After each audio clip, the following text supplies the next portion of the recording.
Assalamualaikum warahmatullahi wabarakatuh. Yang saya hormati dosen pembimbing mata kuliah perkembangan peserta didik. Perkenalkan, saya Azenobia Alfira Susanto, ingin memenuhi tugas perkembangan peserta didik. Tepatnya materi yang akan saya bawakan yaitu perkembangan fisik peserta didik.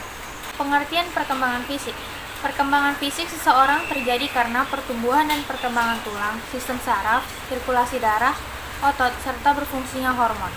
Perkembangan fisik peserta didik meliputi pertumbuhan tinggi dan berat badan, perubahan proporsi atau perbandingan antara bagian tubuh yang membentuk postur tubuh, pertumbuhan tulang, gigi, otot, dan lemak. Secara langsung, pertumbuhan dan perkembangan fisik anak akan menentukan keterampilan anak bergerak. Secara tidak langsung, pertumbuhan dan perkembangan fisik akan mempengaruhi cara anak memandang dirinya sendiri dan cara anak memandang orang lain, yang berdampak lebih lanjut dalam melakukan penyesuaian dengan dirinya dan orang lain. Ketika anak berusia 5 tahun, tinggi tubuhnya sudah 2 kali dari tinggi atau panjang tubuh saat ia lahir. Setelah itu, mulsi melambat kira-kira 7 cm setiap tahun. Dan pada usia 12 atau 13 tahun, tinggi anak sudah mencapai sekitar 150 cm. Masih bertambah tinggi sampai usia 18 tahun ketika anak mengakhiri masa remajanya. Perkembangan berat tubuh peserta didik yang normal pada usia 5 tahun akan memiliki berat tubuh sekitar 5 kali beratnya ketika ia dilahirkan. Pada akhir masa anak sekolah, beratnya sekitar 35-40 kg. Pada usia 10-12 tahun atau mendekati permulaan masa remaja, anak-anak mengalami masa periode lemak. Gejalanya pada masa 2 tahun terakhir ini, yaitu 10-12 tahun, nafsu makan anak semakin besar diiringi dengan pertumbuhan tubuh yang cepat. Perkembangan fisik tidak hanya berarti pertumbuhan dan penambahan ukuran tubuh, tetapi juga proporsi tubuh atau perbandingan besar kecilnya anggota badan secara keseluruhan. Bentuk tubuh anak dapat digolongkan dalam 3 bentuk, yaitu bentuk tubuh endomorf yang cenderung menjadi gemuk dan berat. Selanjutnya yaitu bentuk tubuh mesomorf yang cenderung menjadi kekar dan berat. Yang ketiga yaitu bentuk tubuh aktomorf yang cenderung kurus dan bertulang panjang. Ketiga bentuk tubuh ini mulai tampak jelas pada saat mengakhiri masa akhir-akhir. Selain perkembangan ukuran tinggi dan berat serta proporsi tubuh, terjadi pula pertumbuhan tulang, gigi, otot, dan lemak.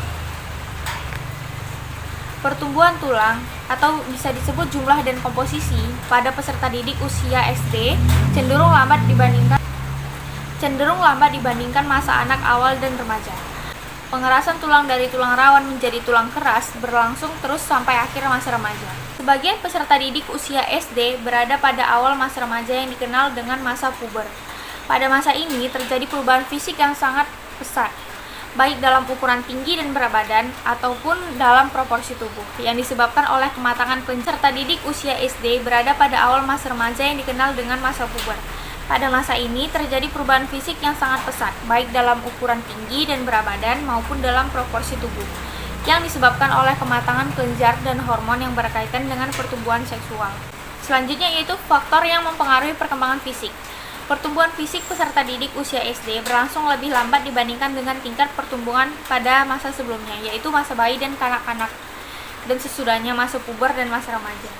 Pada masa akhir, pertumbuhan fisik relatif seimbang, meskipun masih ada perbedaan individual setiap peserta didik.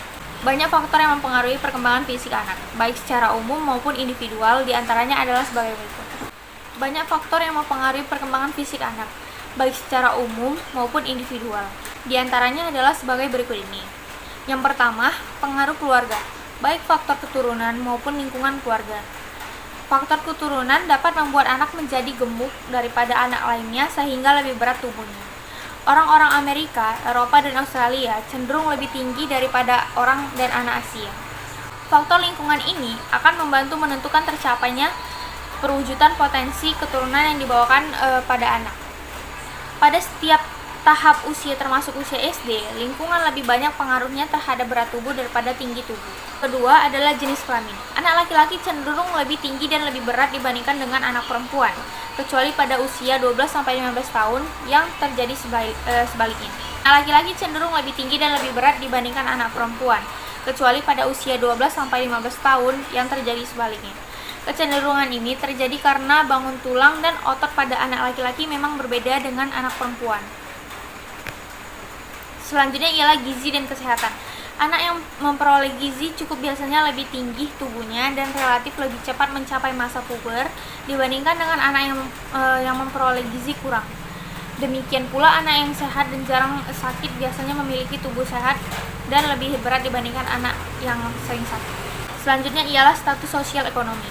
Keadaan status sosial ekonomi mempengaruhi peran keluarga dalam memberikan makanan, gizi, dan pemeliharaan kesehatan, serta kegiatan pekerjaan yang dilakukan oleh anak-anak tersebut. Sekianlah hasil penjabaran mengenai materi perkembangan fisik serta didik. Hanya ini yang bisa saya sampaikan. Semoga apa yang saya sampaikan tadi dapat bermanfaat bagi kita semua. Sekian dan terima kasih.